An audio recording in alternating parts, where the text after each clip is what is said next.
Okay. Grew up in high school in Arkansas, Southwest Arkansas. College, first 2 years in Oklahoma. Next 2 years at ASTC. It was good to get away from home.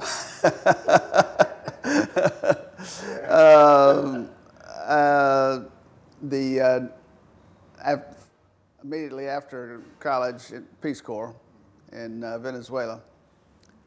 And then I was at the time running track and field, and so I elected to go to first New Mexico and then Oregon to run for the Portland Track Club. And so I could teach and run at the same time, try to pay my bills and raise 2 kids, that kind of thing. And I came back to Arkansas and was on the Hendricks staff for 6 years, UCA staff for a couple of years, and I had Camp Ozark for 5 years. Made major changes in that camp. And then I went into the corporate world with Alltel, really Systematics, the old Systematics. I stayed with Systematics and Alltel for 20 years. And then went out on my own and began to do construction consulting and did the Heifer International building, Aldersgate, last Aldersgate project, and I'm currently doing the food bank project. So. When you were with the Portland Running Club, that was competitive track. Yeah, that was a competitive track. Middle distance, 800 meters, 880. You were good, record book? Well, I was pretty good. I won nationally in '62 when I was my last year in college, and then I ran, probably in the top 10 for several years in the 880. I did very well in the Northwest and running, and so it was good. It was fun. So tell us about, I guess, the communities that you've known. Well, the communities that I have known, we started in terms of work world. I started in South America and Venezuela, and I was coaching a state basketball team, and then eventually worked also with the national track team in Venezuela. So that was a very interesting and unique community. And then from there, we spent some time teaching. During that time that I was running, we spent some time teaching on the Navajo Reservation, which was a very interesting community within itself. And then Oregon, which very different than Arkansas in so many ways, and yet it has a lot of similarities as well. So, tremendous forests, but the climate, the environment is very different, and very much a wonderful place to run if you're a runner, especially if you're a middle distance runner at that time. And then back here in Arkansas, college communities, both Hendricks, UCA, they're 2 very different communities. Both have positives and both have challenges. I guess I would put it that way. I had a tremendous experience with Hendricks, where I became the dean of students for a period of time, but I was primarily there as a track coach and basketball coach. And so, how did you get? And then you with Heifer Project, and how did you get into these buildings? Well, I had 3 children. Was not making a very good living in the recreation teaching field as far as being able to get my kids educated. Thought I needed to do that. Decided I would go into the corporate world to help me to make that transition. As it turned out, it was a real great move for me for a lot of reasons. I kind of stabilized my financial conditions so that I could then do my avocation activities, which are community oriented activities. So I have been involved with the community for a long time, but I've always had to do a regular job that paid the bills so that I could then do the nonprofit kinds of things that I enjoy doing. It costs to be a community worker. You cannot do what I do unless you have some resources. I couldn't do what I do right now without adequate resources. So I appreciate the business corporate world that I've been able to be a part of that helped me to pay my bills, to be able to do the things that, a lot of the other things that I enjoy doing as well. Village Common is a kind of a bringing together of all these concepts and communities that you know. That's right. Well, as you well know, Freeman, those of us who've been involved in the international arena, most countries, certainly in Latin America, South America, every Latin American city has their commons, and I would call it the village commons, where people come together, understand each other, communicate with each other, learn about each other, and then it becomes more of a community support kind of effort. We had that in many ways in our early history, I think, with the United States. But as we have put together our suburban environments where people moved out and the Walmarts and the Targets and the major stores became prevalent, well, then we have lost a lot of that very important community effort that we all need to be involved with. So that's where our name came from, because we think it's important that we recognize the commons, that we work together to put together communities that are collaborative, that support each other, that go across all cultural, racial, class lines, and that we find ways to work with each other, support each other. I don't think it's adequate just to give a meal at the end of the year. There's nothing wrong with feeding folks, but we need to be involved with folks throughout the year in terms of finding ways that we can work together to solve common problems so that everybody enjoys reasonable quality of life. And I think if we do that well, then it will take away a lot of folks' need to take advantage of free things, because I think it will bring us together more often in terms of supporting each other.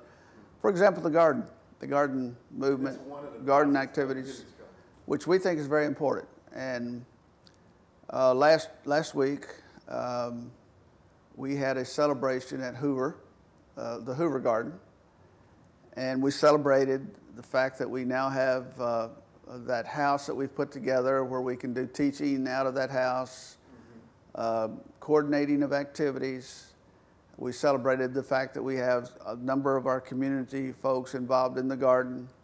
But we had a big fish fry and had a great response, a very good feel to it. It was just it was kind of a wonderful experience for the community. And we all came together to make that happen. That's important. So you see that model in communities all over? I hope so. I'm hoping that we can. One of the things we feel are very important here is collaborating with other groups. Why reinvent the wheel? And so we really, right now, we're running on a budget without any grant funding. So we have enough donation support coming in that we pay our basic bills. We have no paid personnel besides Sally, and that's just a part-time job. And so we are doing everything we're doing without any grant funding currently. Now, it would be nice to have some more funding from time to time. There's no doubt about it. But I don't want the funding to interfere with our creative aspects of putting opportunities together to be a part of the community and serve the community in different ways. And so far, I think we've been very successful with that. Now, I know at the, I guess you call it the Hoover House or the Hoover Garden, you had a lot of workshops, different workshops for community people. And in the other communities that you're gonna work, is that gonna, that would also be a model, you'd be doing that kind of, and will the workshop be tailored to the community or what? We have a whole series of workshops that we're planning and working on. Some of them have to do with urban gardening, but a lot of them have to do with what we would call the Healthy Community Initiative that we're working on. We're real happy with that. We feel like it's not moving as fast as we would like for it at times, but I kind of feel about that like I do building rock walls. You can only build them one rock at a time. And so, and the model that we're putting together, I think, is beginning to come together, and it's very diverse. It's going to be very comprehensive. We're not going after the more expensive items that folks have to do in order to make adjustments in their homes. We're going after what I would call the low-hanging fruit. And if you do a serious audit of a community home, and I'm talking about any of our homes, about 60% of the things that you find are things that by working together we can solve and we can help and we can come up with solutions to support that. Now that other 40% are issues that you have to have funding in order to make that happen. There is funding available today. So I think part of our job is to find the 60% that we feel like we can support and help make changes. Then help the homeowner to find ways to help take care of that 40%. We don't have the funding ourselves, but there's funding out there. And so if we've got good information, then in many cases we can help them find adequate funding to make those major changes. If that makes sense. No, it does. It does. Give everybody a chance to be a part of it. Yeah. Be a part of the process. But in a community that's taking care of the 60%, then that means a lot more quality living for a lot of folks. And if we can get folks doing it, working together to make that happen. And I give, a good example. If you've got a pretty tough little problem at your home and you've got to do it yourself, sometimes it's hard to find the energy, the enthusiasm, all those kind of things. But if you've got a group of folks to work with, you're going to always have one or two in that group that they know how to make that easier. And by working together, leaning on each other, then you come up with a good solution. In many cases, that is not real costly. I know the College of Public Health has counted on you for a lot of insight, creative ideas, and value the relationship. Give us your feedback on your relationship. To us, the College of Public Health is invaluable in terms of information, in terms of relationships, community networking. Gosh, I mean, Felicia Ferguson is on our board, and she works directly in the lead-based issues and problems for the College of Public Health. Her information base has just been invaluable to our committee. So, and she's got ideas, she's got thoughts. She's a good control person in the sense, well, here's an idea in terms of how we can make this happen. We don't need to go here because this is not something that we can actually accomplish or achieve. So to have somebody on a committee like that has that kind of background is really good. And what I have found is that in general, the College of Public Health folks are involved in the community as well. Dr. Stewart, Kay Stewart, she attends a lot of our committee meetings and gets right in the middle of it. And so that feedback from her relative to health issues involved with the folks that we have on that committee, just a real good networking kind of activity for us. What I think it does, I think it increases our chance for success tremendously to have that expertise, that level of expertise involved with our committees. And again, it's one of those collaborative kinds of things that we think if we have to get out here and try to find out all this information that we want to try to find out and do all the research, if it's already been done, then that makes life a little easier for all of us. And we're all volunteers. So it's harder for us to gather all the information we sometimes need in terms of looking at the model that we're trying to put together. A lot of people often say that if you've got a good model, either somebody else will want to duplicate that or you will want to replicate it somewhere, especially want to expand. Where do you think the model you have now is? Is it ready to be rolled out to other communities? Not ready to be rolled out to other communities. Now, I really think we're pretty far along as far as beginning those activities, but we want to do a little more. We want to do a little more auditing of individual homes. We'd like to be sure that we want to be sure that we have had the educational and training kinds of needs for our volunteers before we kick it off. We don't want to go into a community, start doing auditing of homes, and then not do it well.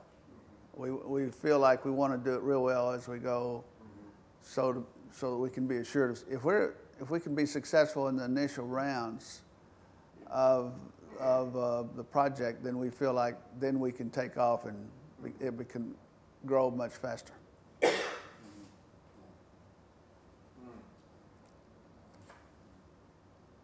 What's some of the, I guess, the most, not necessarily the most creative project, but project that you would love the most that you've worked on over the past 15, 20 years?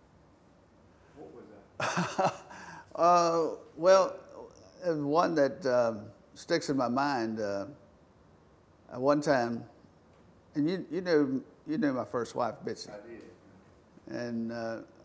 And she, she was Peace Corps with me. Yeah. And we did some pretty creative things. But one time we put 21 college students on a bus. We went to Idaho and hoed sugar beets with the Mexican migrants for 6 weeks. We lived in migrant housing, and we had daycare for the migrants during the migrant children during the day. At night, we had a coffee house. We had sewing lessons. We had cooking lessons. We did all of the things. We just became a part of the community, and we did this through working with the Baptist Church. And because I spoke Spanish, the Catholic priest there was from Spain. He didn't speak any English, and so we developed this very close relationship. And so we had the Catholics and the Baptists working together. And that's always an interesting thing to begin with. So, but we had a great summer with that first 6 weeks, and then the last 4 weeks we went to Oregon and picked beans. So at the end of the summer, we wrote a check based on what we'd earned. We wrote a check for about $180, as I recall, to each student, and they had that $180 plus the experience of the summer. So it was a great kind of service opportunity, community opportunity. The impact on the students, what was that? Well, ironically, I saw one of them yesterday. I hardly ever see any of them anymore, you know, because they've all spread out and gone different directions. But I saw one of them yesterday, and she was talking about this great trip that we had, and she's currently providing leadership in North Little Rock for some of the